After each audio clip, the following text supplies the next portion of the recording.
Good morning. Welcome, everyone. Thank you all for coming on what is a very busy day here on Capitol Hill. I am Joe Neguse. I have the privilege of serving as the Assistant Democratic Leader for the House Democratic Caucus and representing the great state of Colorado in the U.S. Congress, and very grateful to be able to be joined today by the leaders here on the stage who have been champions for common sense gun violence prevention. You'll have an opportunity to hear from each one of them. Of course, the Chairman Mike Thompson, who has led the charge for common sense gun violence prevention here in the U.S. Congress for the better part of the last 2 decades. Representative Maxwell Frost, one of our young new leaders from the great state of Florida, whose efforts led to the White House creating an Office of Gun Violence Prevention. Representative Robin Kelly, who has been a champion day in, day out from the great city of Chicago for saving lives and has been a thought leader on common sense gun violence prevention for many years. Representative Lucy Macbeth, my sister in service, who we served together on the Judiciary Committee, and of course you all know her incredibly compelling personal story and her ability to convert anguish into action here on Capitol Hill. And of course, one of our most distinguished members, a senior member of the Appropriations Committee, former member of the Rules Committee, who represents Southern California here in the U.S. Congress, who's been a leader on gun violence prevention in her community, Representative Torres. Each and every one of them have worked side by side to try to get our colleagues on the other side of the aisle to do something about gun violence. We had great success in the last Congress, thanks to the leaders here with President Biden's leadership of getting the Bipartisan Safer Communities Act across the finish line. The first time in 2 decades, over 2 decades, that the Congress enacted bipartisan legislation to save lives. But we know that that legislation was the starting point, a first step, not the last step, and that there's much more to do. We stand here today to say we are ready to work with anyone in good faith to address what is clearly a pervasive problem across our country, from Colorado to California, from Florida to Chicago, and everywhere in between. It is unfortunate and, in my view, shameful that House Republicans have refused to join us in these efforts. And if you are curious to know their priorities, one need look no further than the fact that the vast majority of the House Republican Conference is across the street right now, meeting with the former President Trump. And rather than addressing the fundamental issues and challenges that we face as a country, including gun violence, they instead have chosen to spend their time with former President Trump and once again bending the knee to the former president. In my view, it's time for Republicans to join us to do the right thing, and hope springs eternal that eventually they'll join our efforts. So with that, it's a privilege to be able to introduce, as I said, the chairman of the Gun Violence Prevention Task Force in the U.S. House, and he's done a remarkable job, Chairman Mike Thompson. Thank you, Leader. I appreciate the invitation to be with some of my favorite people who I respect tremendously for the work that they've done, not only on gun violence prevention, but in general, how hard they work for our country and for the people that we all represent. I don't really care where they are, but I think it's interesting that the guy they were with, I sat in his office when he was first elected to talk about gun violence prevention, and he said, I think we should just take away the guns from everybody who's a problem. Anybody who's dangerous, we should just take away their guns. And he looked at then Senator Dianne Feinstein and said, we should do your bill. And a group of Republicans said, well, there's a due process issue you have to worry about. He said, I don't care about due process. We'll worry about that later. By the time I got back to my office in the Cannon building, his staff had clarified what he really meant to say. And it wasn't anything dealing with gun violence prevention. And that's kind of the attitude and the posture of the people that we're having to work with. This issue is only partisan in the United States Congress, and that's unacceptable. I'm here also as someone who supports the Second Amendment, a gun owner. I've owned guns all my life, a combat veteran who carried firearms in a combat environment. and I have a lot of friends in that same space. None of us think that we should ignore this any further. We all believe that there are things that we can do to make our communities safer that don't violate anybody's right to own a firearm. Now, this is the 165th day of 2024. We've already had 212 mass shootings. So we have more mass shootings than we have days in the year. Every day, over 100 people in the United States of America die with some sort of firearm involved. Either they're killed by someone using a firearm, they accidentally shoot themselves, or someone accidentally shoots them, or they take their own life. And the people on this stage and the rest of our caucus are working tirelessly to make sure that we can bring about a change. And our colleagues who are down bending the knee, they're not doing anything. They've had one bill that they've passed out of the House this year that has anything at all to do with firearms. And that was a prohibition against the Veterans Administration notifying the NICS system if a veteran or a military person getting out of the military is a danger to him or herself. 20 veterans a day commit suicide, most often with a firearm, and they're stopping this from being reported. There's a lot more that we can do, and I'm glad I'm on the side of the angels. And with that, I want to introduce one of those angels, a great friend, someone who's worked hand in hand with all of us. And we go back from the beginning of the Gun Violence Prevention Task Force, someone who has raised the issue of day-to-day gun violence in her district and across the country, a great advocate, a great human being, Dr. Robin Kelly. Thank you, Representative Thompson, for that very kind introduction. I want to thank Leader Neguse for bringing us together. Last week, I introduced the Wear Orange resolution in honor of Idea Pendleton. She would have turned 27 years old, but her life was cut short at 15 when she was shot and killed in my district just months before I was sworn in. She was simply playing in the park with a friend. Every time I urge Congress to pass common sense gun safety laws, I remember Idea, who should have been safe at a park. But many of my colleagues, as you've heard, across the aisle don't even recognize gun violence as a problem. They talk about freedom, but the disproportionate impact of gun violence on black and brown communities isn't freedom at all. You don't want to let your kid play in a park, walk to school, even go to the grocery store. They talk about families, but they don't acknowledge children going to school and never coming back home. They talk about the Second Amendment, but they don't talk about the majority of gun owners like Representative Thompson who support gun safety laws. The toll of gun violence should weigh heavily on all of us.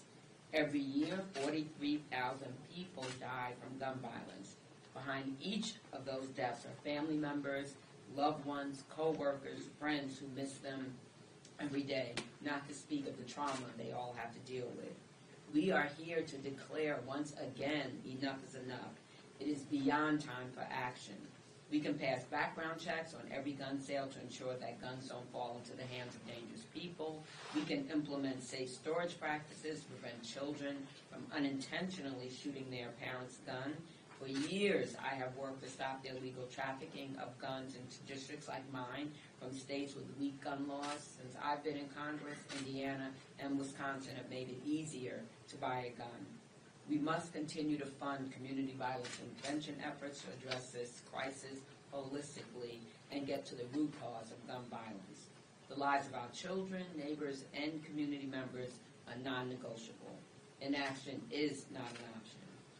Next, it is my privilege to introduce my colleague, my friend, my sister in this fight. I want to introduce Representative Lucy McBath from Georgia's 7th District. Thank you.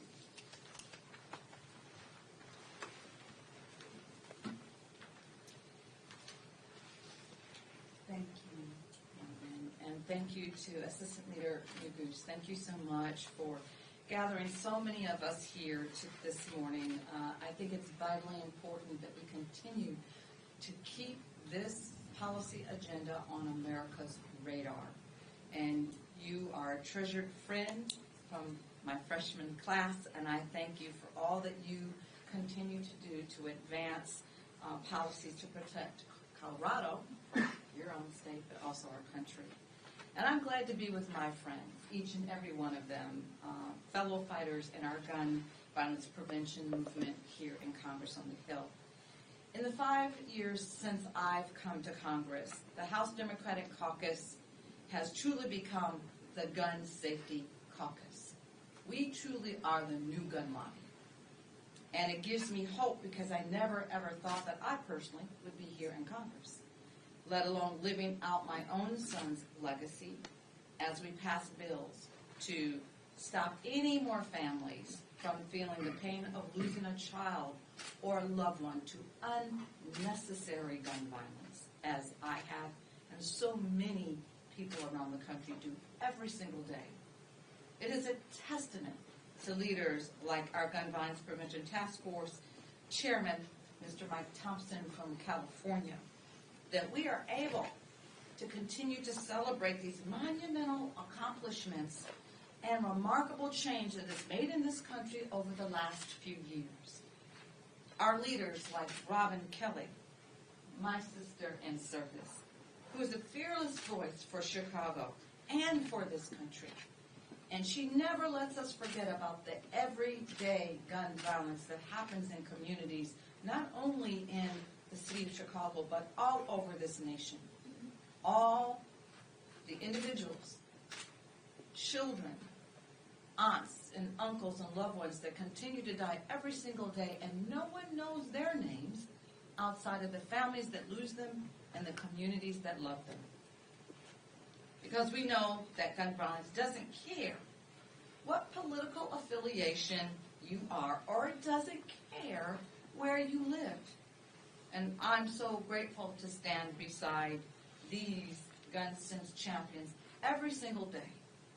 And Norma Torres, who has heard firsthand the terrified 911 calls of those crying out for help and has been a tireless champion for gun violence prevention policies to keep all of our communities safe. And Maxwell Frost, who to me is truly the embodiment of the need for change felt by students who have stood up across this country and asked America to do better by them. Ask the adults in this country to make sure that they have the ability to live freely, unfettered by unnecessary gun violence. He is leading the charge in the change felt by students who are standing up every single day. And after terror and pain, he himself came to this Hill, came to Washington, as a lot of his classmates that lost their lives were stolen from them. He's come to organize others and to ultimately become a member of Congress himself on this issue to make sure that no one else loses their life. As a mother, forever, it fills me with hope to see so many of those in my son's generation like him that are standing up to join this movement. As you can see, we represent every cross-section of this country, and we're all coming together to make our future brighter and safer for our future generations.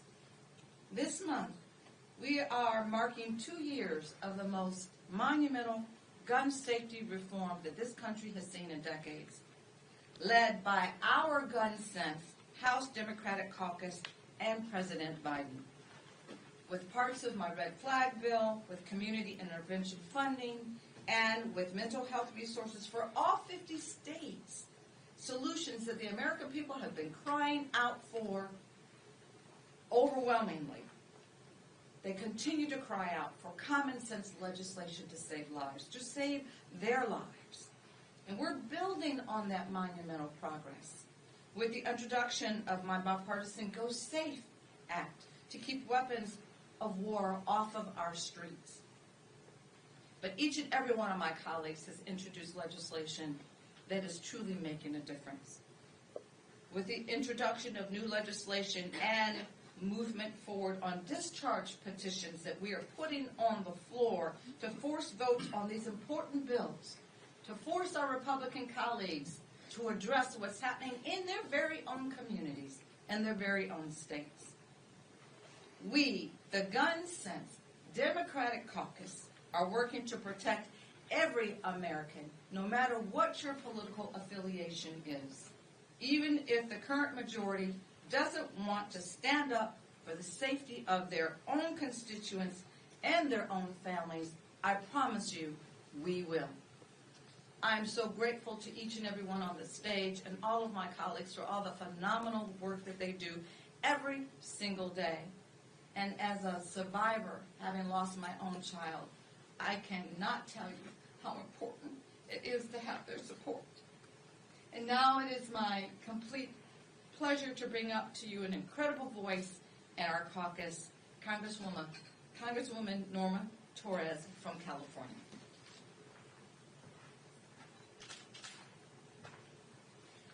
Thank you so much, Lucy. You truly are a leader on this very tragic issue that not a single one of us has not had to deal with. And thank you to our minority leader, Joe Neguse, for bringing us together and to be able to talk about an epidemic that has shed the blood of so many of our loved ones. This is an issue that ties us together through tragedy. As a former 911 dispatcher, one hot summer night, I answered a call of an 11-year-old girl. The only thing that I could hear were her screams, horrible screams, followed by thumping, extremely loud, violent thumping, followed by 5 gunshots. But as a 911 dispatcher, I had to count every single one of them as they exploded in my ears. I knew somebody was injured, and we dispatched the police and the fire department. What I didn't know was that I would end up at the Hollywood Division in Los Angeles in a little tiny detective room translating that 911 call. And what I thought were screams were not screams. Uncle, please don't kill me. It is not my fault. They were the words of an 11-year-old girl who was innocent in this love triangle, that after this person had one alcoholic beverage, one beer, he was found too intoxicated to know better, too intoxicated to understand that the thumping that I was hearing was her head being bashed on the wall, that he had shot off his thumb when he was holding her by the hair while shooting her point blank with a 9mm. Why did this unstable person have a handgun? As a mayor of my home city of Pomona, a 3-year-old baby was having a birthday party with jumper in front of his house and a cake and several other toddlers celebrating his birthday.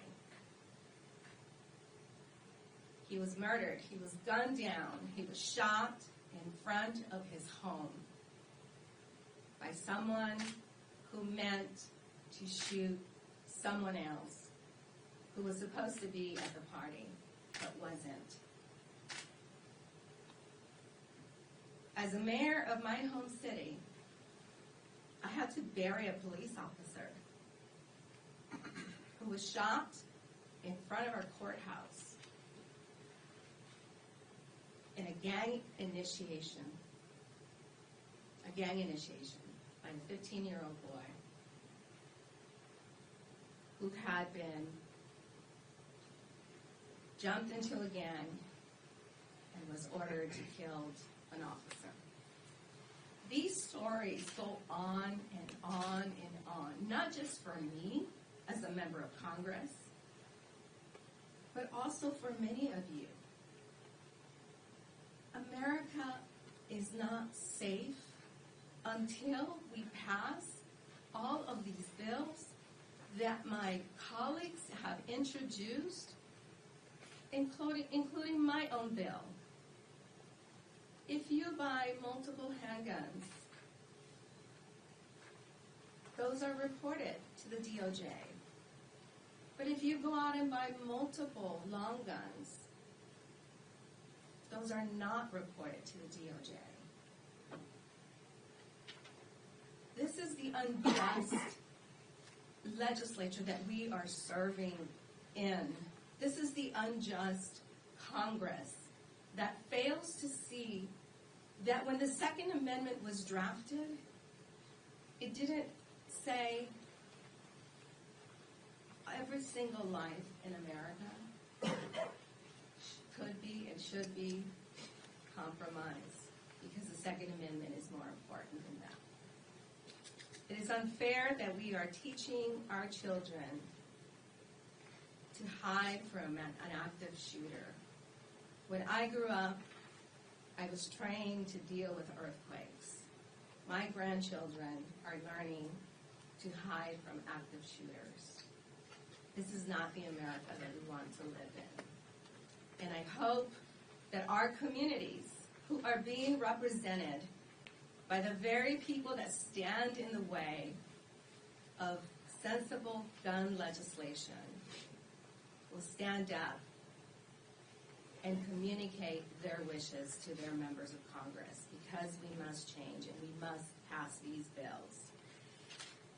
You know, we have a lot of expertise behind us on gun violence, from some very senior members to a junior member who has surpassed so many different challenges. And I am so proud to stand here and share the stage with my colleague, Maxwell Frost from Florida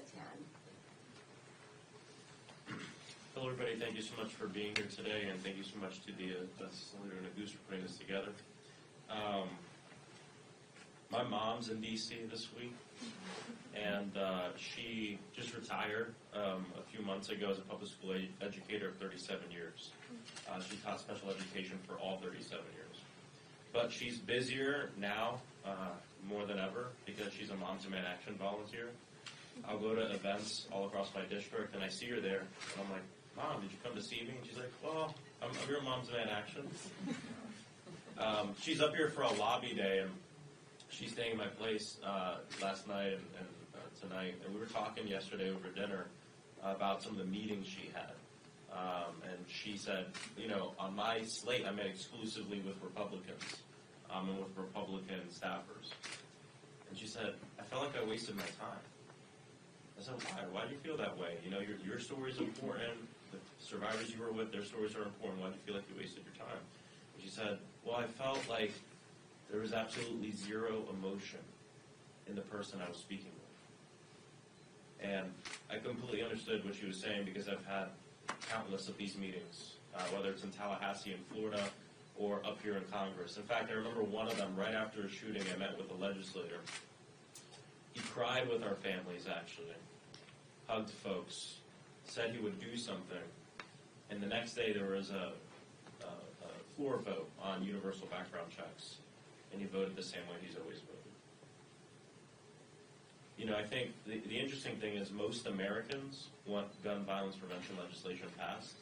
90% of this country, over 90% of this country, wants universal background checks. So it's bipartisan and there's consensus around the country, but when we walk into these halls, the term bipartisanship and consensus takes a different definition. And the definition it takes is what the NRA and the gun lobby allows to be passed. And it's a damn shame. Yesterday was the 8-year remembrance of when a gunman walked into Pulse nightclub in my district in Orlando, Florida, and murdered 49 people because they were queer. Murdered 49 people because they were people of color. That armed bigotry and hate was allowed to be armed by the government of the United States of America because we don't have the right laws in place to prevent people like that from getting the guns that they get. Yesterday we had a moment of silence. No Republicans joined. I'm actually happy no Republicans joined because if one joined, I would have walked off the House floor because I refuse to stand. You'll never see me stand in a moment of silence for a victim of gun violence with someone who won't vote to end it. I'll never do that. Because when I walk through these halls, I'm walking with Joaquin, I'm walking with Guac, who died in Parkland in a pool of his own blood. I'm walking with Jamie Guttenberg, who died in Parkland in her own blood. I'm walking with Jordan. I'm walking with Breonna Taylor. I'm walking with Tiana Major, who was a 9-year-old who was shot to death in my district just last year, sitting on her bed in her own home. But despite all of that, I do feel like for the first time, the gun violence prevention movement is stronger than the gun lobby. That's why the Bipartisan Safer Communities Act was passed. That's why we're seeing groundbreaking executive orders come from the White House. That's why we have the Office of Gun Violence Prevention. But when I say that I think the gun violence prevention movement is stronger than the gun lobby, a lot of people say, why haven't you gotten everything done? Well, you got to study movement. We have the power now, but it's about sustained power. You don't get everything you want at once, but when you sustain it for a long period of time, we're going to look back after we've passed this legislation and say, we did this because of people power and because of the people on this stage. So we're going to keep fighting. I trust in hopefully a majority will be able to pass the legislation that we need and create a world where the leading cause of death for our children and teens isn't to be shot. That's the future I want. That's the freedom I want for our people. Thank you to Maxwell, a young man wise beyond his years. And I never thought I'd say that somebody else was a young man, now aged in Congress. To all of our members, incredibly compelling stories. And I think the universal message is clear. Inaction is not an option. And we intend to take every action to save lives. Questions? Yes. Thank you, Leader Neguse. Breaking while you all were speaking, the Supreme Court ruled that anti-abortion groups lacked standing to bring the lawsuit against Mifepristone. It was unanimous. I want to get your reaction to that, and then I have a question on the topic of the press conference. Any reaction to the access to Mifepristone being upheld? With respect to the Supreme Court decision, I have not heard that, so I'll be the first to tell you that. Look forward to reviewing the opinion. Sounds like you're saying the Supreme Court affirmed access to Mifepristone, which was important, is important, but make no mistake, House Republicans are working each and every day here in the Congress to bar access to reproductive health for hundreds of millions of women across the country. So the struggle, the work continues here in the Congress to protect reproductive access, and we certainly will continue to make that a priority. There are two gun-related Supreme Court cases still pending. I know you serve on judiciary with Congresswoman McBath. What are your thoughts about those two cases? One's on bump stocks and the other's on related to domestic violence. And what are your thoughts about the Supreme Court just in general? There's a lot of controversy around Alito and the flags, Thomas and the contributions or the gifts he's received. What are your thoughts about the kind of the legitimacy of the court right now in those two pending gun violence cases as you all speak about this issue today? I'll give my colleagues an opportunity to respond. I would just simply say with respect to the two decisions that we're waiting on, both of which I think will have incredibly important impacts and consequences for the American people. I think the Supreme Court's extreme view and application of the jurisprudence that exists today, you best can see this in the Bruen decision, has had deeply dangerous consequences for the American people. And one would hope that the court would take a moment, step back, and recognize recognize that its decisions have real-world impacts that are impacting families across the country each and every day. Time will tell as to what those decisions look like. My colleagues would like to comment. Yeah, Mike? I think that any time anyone can manufacture an add-on part to a firearm that circumvents the law regarding that type of firearm, and you specifically mentioned bump stocks, that's an add-on component that turns a semi-automatic weapon into a fully automatic weapon. And fully automatic weapons are regulated differently than semi-automatic weapons. So it's clearly a workaround. And it was the last administration that regulatorily prohibited the sale of those bump stocks. And as you say, it's in the court. The way to fix that is to codify that regulation. And we would be light years ahead, and our communities would be safer. There are other types of manufactured components that people buy illegally and attach to or insert in firearms illegally that make them prohibited firearms. Those should be dealt with as well.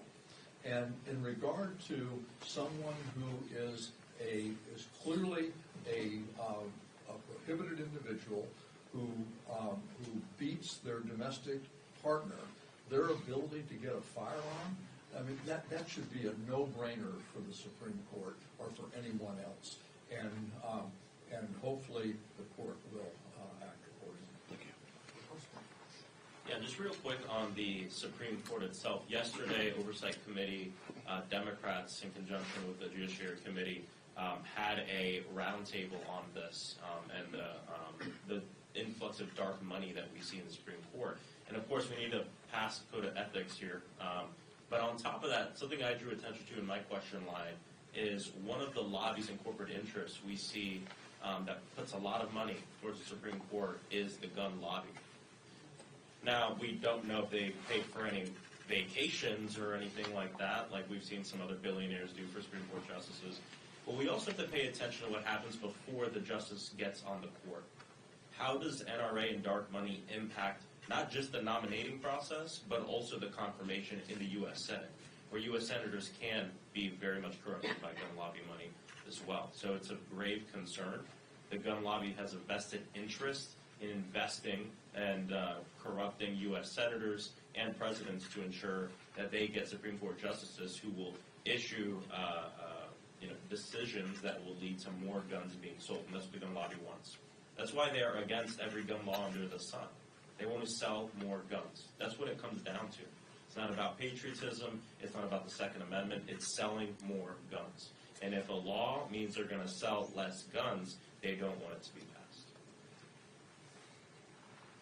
I would just say, just to echo Chairman Thompson, I think articulated well the consequences of both of those decisions. I think most Americans would be aghast to learn that the Supreme Court is on the precipice of denying people's representatives the ability to ultimately ensure that folks who have committed violent crimes don't have access to weapons of war.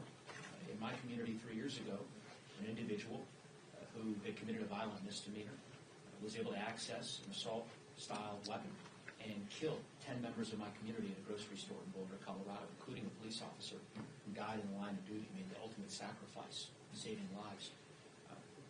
I think that it is nonsensical that we wouldn't take steps to ensure that prohibited individuals, as Chairman Thompson said, individuals who should not have access to a firearm, given the violent crime that they have committed, to ensure that that is the case. But as we know, the Supreme Court, of course, is considering this question now, and the ramifications can be very profound. And I want to ask you about Donald Trump's visit to the Capitol, or the Capitol area today. It's his first visit since January 6th. It's been reported that he told Republicans behind closed doors that he's attacked Christine Pelosi, Taylor Swift. I was wondering if we could get your response to this. Well, I have not followed the ruminations of the former president or what he apparently told House Republicans behind closed doors. I would just say more broadly, the fact that nearly the entirety of the House Republican Conference is spending their morning here in Washington meeting with the former president instead of doing the people's work and doing the people's business. And precisely moving, apparently they moved some committee hearing start times today so that they could indulge the former president, who, of course, as you know, I believe, has not visited Capitol Hill since the terrible attack on our nation's capital on January 6th.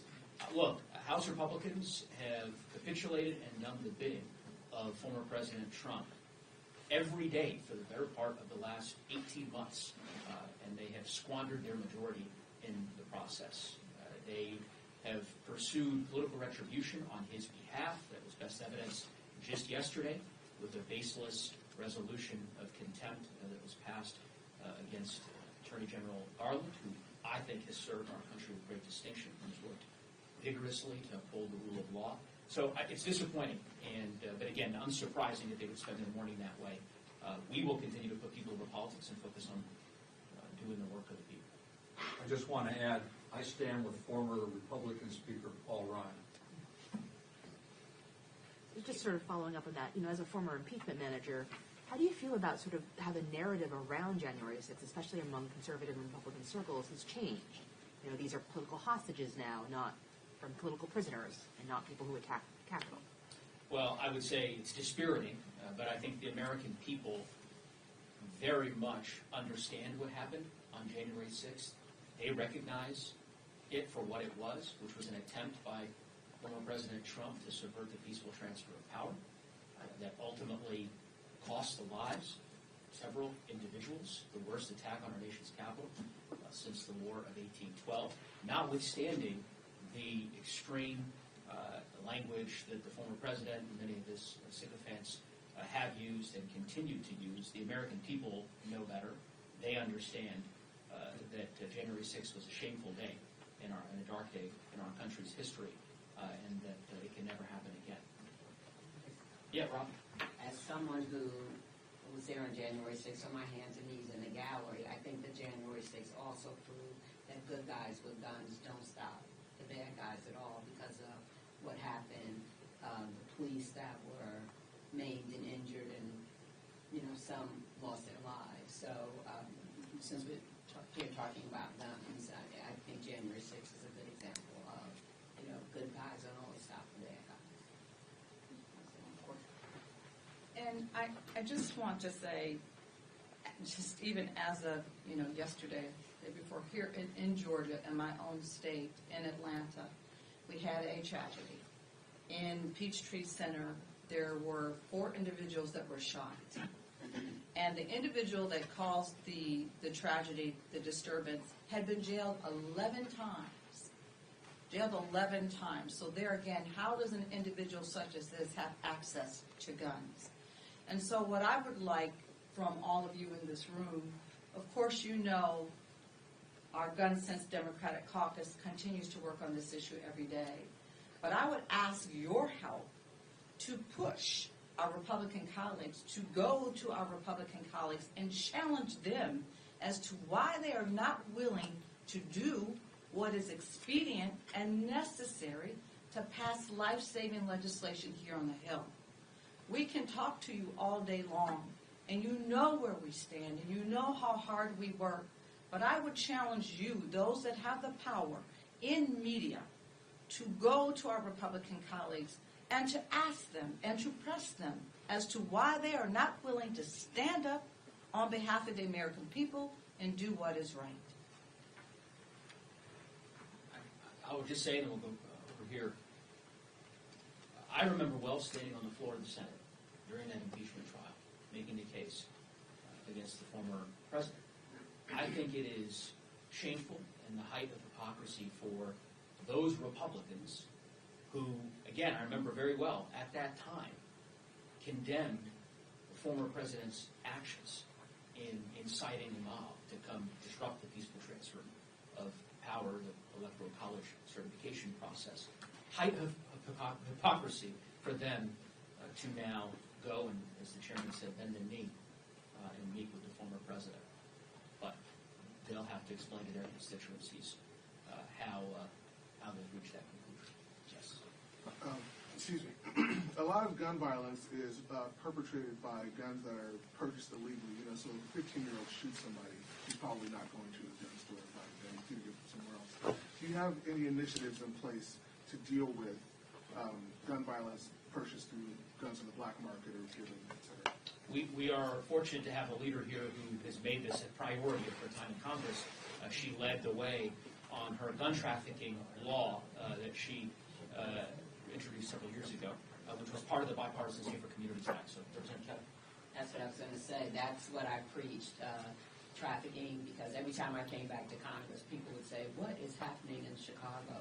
And Chicago has the toughest gun laws. They would use that against me, and look what's happening. But no one else around us does because of trafficking and because of store purchasing. And so that was a part of the Bipartisan Safer Communities Act. We just have to make sure that we have the resources, and President Biden just announced further resources for alcohol, tobacco, and firearms to do inspections and things like that, because Mike could probably tell you better than me how often places that sell guns even get inspections, because I've heard stories even from my community how young people under 18, someone female told me she was 15 and went into a gun store and was offered a pink gun, and things like that. But hopefully through the Bipartisan Safer Communities Act, we'll see a lessening of trafficking and store purchasing. And again, as I said, since I've been in Congress, some states around me, they've made it easier to get guns. Yes. How do you propose to regulate unserialized, untraceable ghost guns like made from 3D printers in a technology that's only going to get better? There's been quite a bit done already. One of the first administrative acts out of the Biden administration was to prohibit what we refer to as ghost guns. And at that particular time, you could buy the pieces to a gun in a kit. And you didn't need a background check to buy it, and it wasn't serialized. And I believe most Americans will agree with me that anybody who feels that they need to buy a gun avoiding a background check and that gun's not serialized, that person's probably up to no good. So the Biden administration promulgated regulations to stop that. The manufacturers of those kits immediately changed how they sell the kits to avoid being regulated. They sold the components separately. They still sold them without a background check.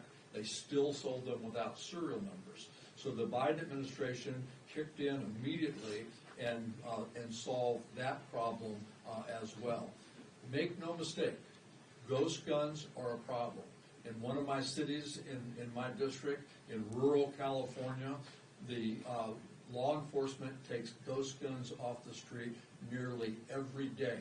Just this week, they busted somebody who had a mobile unit. It was like a travel trailer where they were manufacturing ghost guns inside. 3D printer, the whole ball of wax. So this continues to happen. We need to have better coordination between state and federal law enforcement. We need to provide more funds to law enforcement so they can work to keep these things off the street.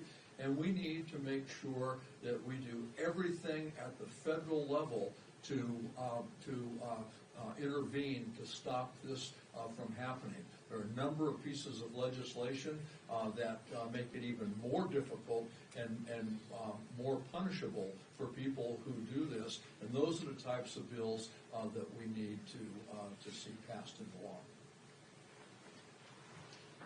Thank you to Chairman Thompson, Representative McBeth, all the members who joined us today, and thank you all for joining us as well. Thank you.